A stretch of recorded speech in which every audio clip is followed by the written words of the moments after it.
Say hi. Wait. Amani Channel. This is Video Fearless with a special guest star, Devin, who just vacated the premises. Anyhow, in this video tutorial, I'm going to go over how I edited a video that is vertical video using Adobe Premiere Pro CS. I'm not going to tell you what version it is because it's not new. I'm using CS6, but anyways, it should work whatever version of Premiere you're using. So basically, this is my timeline sequence here. I did mute it so you can't hear it, but I shot a variety of video using my iPhone. Oh, sorry, I can't see the screen. Using my iPhone 6, and slide over here, so you can see the various sort of this is the timeline as I run through it here, and it's all vertical, right? So how did I do this? Well, I created a sequence setting that instead of being 16 by 9 is 9 by 16.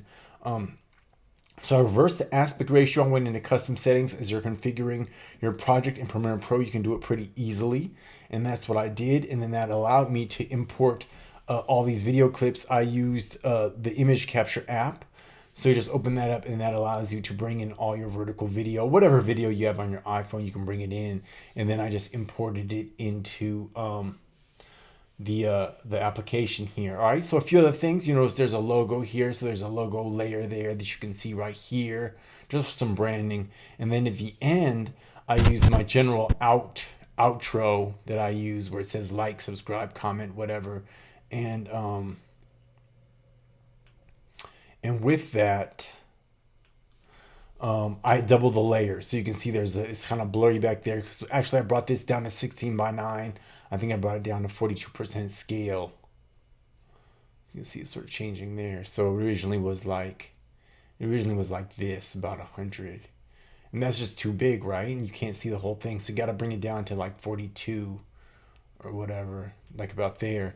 And then since there was the black, I don't know if those are pillar boxes, letter boxes, whatever they are, I doubled the layer here, and then I added a fast blur onto that so that it's not really distracting. So it was like that, but now it has some blur to it. All right, and then I did the same thing with my outro. All right, so the same basic thing, and this is just an experiment, really. Just want to experiment with IGTV. I've been posting a lot of videos to IGTV, so a quick tutorial to help you get started. If you do have any questions about specifically how to set up your project settings for 9 by 16, which is opposite, it's the vertical video aspect ratio, leave a comment below. If this is helpful, leave a comment. Subscribe to this channel, like this video, share it if it was helpful, and we'll talk to you in the next one.